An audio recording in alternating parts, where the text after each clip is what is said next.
Beautiful songs flow in and out of Phil Cousin's life like a soldier's dreams of home. Always welcome, impossible to touch. After three. 1, 2, 3.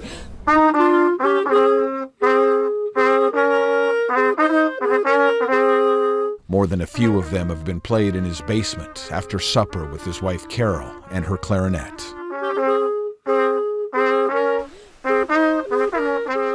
There we go. But there is only one song that gets him into this uniform and this hat. Only one song that he holds sacred. The men and women Phil admires most go to sleep to the song and have for a long, long time.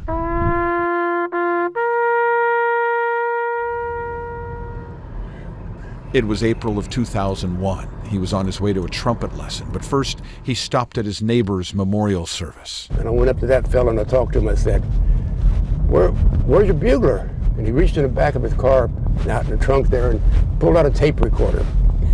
I said, not for my friend Ivan. He deserves it the best. He played taps that day, and he's never stopped. It's a Friday, and it's a gray day, and a soldier named Richard Allen is being laid to rest, and Phil is there. It's a Tuesday, and the wind is howling, and a soldier named Floyd Burke is being buried, and Phil is there, too. He plays the song like a jazz man, some notes too short like a 10-minute halt during a long march.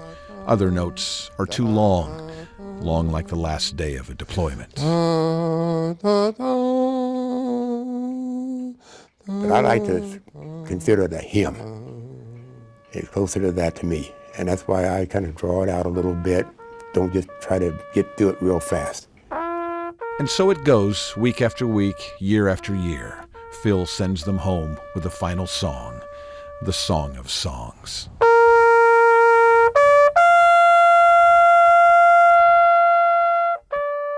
Playing taps for this soldier is making good on a debt unpaid. They cried when he died. They cried when they had the service, but whenever I got to make them do it one more time.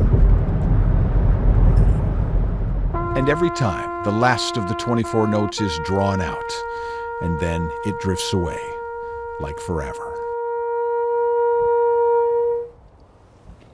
The artist describes it this way. That's the way I want to do it. Just to make it, it's just like when that last breath is going out. It's vital. It's a clear fall day, and a sailor named Roland Banker is going home, and Phil is there.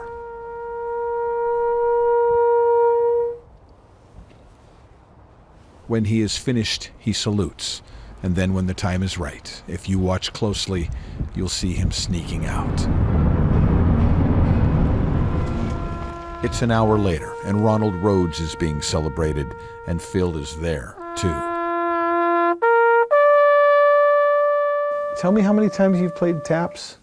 Today was my 1,834th funeral. That's a lot. Yes. After one service, a woman told him what a pleasure it was to hear him play.